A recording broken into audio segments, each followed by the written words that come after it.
क्या आपको पता है कि फीफा विश्व कप जैसे फुटबॉल आयोजनों के लिए टेलीविजन, मार्केटिंग और लाइसेंसिंग अधिकारों की बिक्री के माध्यम से पैसा कमाता है। आपको ये जान के हैरानी होगी कि फीफा के खर्चों को कम रखते हुए विश्व कप के आयोजन के लिए बुनियादी ढांचे की लागत मेजबान देश पर छोड़ दी गई है। आपको पता है कि 2018 में जब आखिरी विश्व कप आयोजित किया गया था, फीफा ने 4.6 बिलियन से अधिक रेवेन्यू अर्जित किया था। क्या आप जानते हैं कि एक गैर लाभकारी संगठन फीफा है, जिसके रूप में फीफा अपनी कमाई का अधिकांश हिस्सा फुटबॉल के खेल के विकास में लगाता है। अगर आप ये सब चीजें विस्तार में जानना चाहते हैं तो वीडियो को आगे पूरा देखें। फीफा यानी international federation of association football का गठन 1904 में अंतरराष्ट्रीय फुटबॉल प्रतियोगिताओं की बढ़ती संख्या की देखरेख, आयोजन और प्रचार के लिए किया गया था। क्योंकि ये खेल 200 से अधिक देशों में खेला जाता है, यकीनन इसके दुनिया भर में किसी भी खेल से सबसे ज्यादा प्रशंसक है। सिर्फ एक या दो महाद्वीपों पर नहीं, बल्कि दुनिया भर में हर जगह। चलिए अब यह विस्तार से समझते हैं कि फीफा आखिर पैसे कमाता कैसे है। विश्व कप न केवल दुनिया के सबसे बड़े खेल आयोजनों में से एक है, बल्कि फीफा का प्रमुख रेवेन्यू का भी स्रोत है।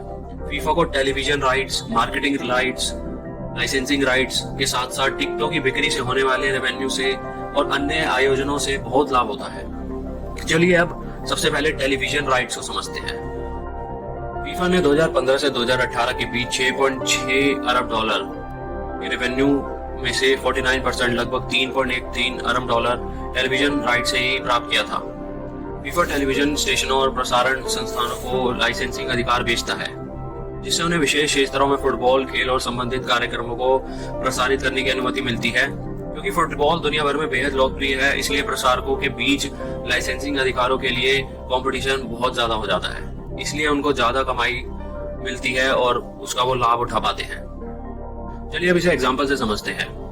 ESPN और 21st सेंचुरी फॉक्स इनकॉर्पोरेशन यानी फोक्सा के बीच एक बिडिंग वॉर हुई इस टेलीविजन राइट्स के लिए 2022 के फुटबॉल वर्ल्ड कप के लिए, जिसमें फॉक्स ने डिज्नी को पीछे छोड़ दिया और राइट्स हासिल किए, जिसमें उन्होंने $400 मिलियन पे किए फीफा को।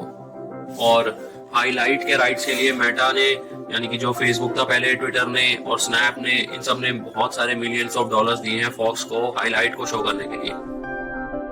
फीफा का अगला सबसे सिग्निफिकेंट स्रोत इनकम का जो है वो फीफा का मार्केटिंग राइट्स को सेल करने का है, जिसमें उन्होंने $1.66 बिलियन कमाए थे पिछले वर्ल्ड कप की 4 साल की साइकिल में। और अब बात करें कि FIFA world cup sponsors level की, तो ये FIFA partners, FIFA world cup sponsors, regional supporters और नेशनल सपोर्टर्स से बनती है। तो सबसे पहले हम फीफा पार्टनर की बात करें तो ये फीफा की ब्रांड इमेज और कॉर्पोरेट सोशल रिस्पॉन्सिबिलिटी में काम करते हैं। अब फीफा वर्ल्ड कप के स्पॉन्सर्स की बात करें तो इसमें स्पॉन्सर्स को राइट्स दिए जाते हैं, जिसके बदले वो पैसे देते हैं, वो फीफा की ब्रांड को प्रमोट करते हैं और बदले में इनको पैसा मिलता है। फिर हम रीजनल और नेशनल सपोर्टर्स की बात करें तो ये अलग अलग जगह पर अलग अलग देशों में फीफा के सपोर्टर्स होते हैं और उनके राइट्स लेते हैं वहां प्रमोट करने के लिए। अब हम अगर बात करें कि अगला रेवेन्यू का सोर्स क्या है तो वो है लाइसेंसिंग राइट, उसको समझते हैं। तो फीफा ने 2015 से 18 की साइकिल में $600 मिलियन जो है वो लाइसेंसिंग राइट से ही कमाए थे। अब ये रेवेन्यू आता कैसे है लाइसेंसिंग में? लाइसेंसिंग कॉन्ट्रैक्ट होते हैं, जिसका मतलब है कि फीफा जो है अपने नाम से एक वर्ल्ड कप टूर्नामेंट और डिफरेंट टूर्नामेंट को कराने दे रहा है, तो वो लाइसेंस दे रहा है कि तुम मेरे नाम यूज कर सकते हो, उसको उनको पैसे मिलते हैं। फिर रॉयल्टी पेमेंट का भी मतलब यही है कि फीफा का ब्रांड नेम यूज हो रहा है तो उसके लिए उनको पैसे मिलते हैं। और ऐसे अलग तरीकों से लाइसेंस जो है फीफा डिफरेंट सोर्सेस को देता है, जिसके रिटर्न में वो कंपनीज या ब्रांड जो है इनको पैसे देते हैं।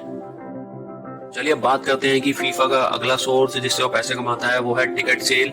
तो पिछले वर्ल्ड कप की बात करें तो उसमें टोटल 10 मिलियन टिकट जो है वो सेल हुई थी। अगर ये टिकट हम $20 की भी लगा के चले, जो कि बहुत कम है, तो भी ये $200 मिलियन तो ऐसे ही हो गए।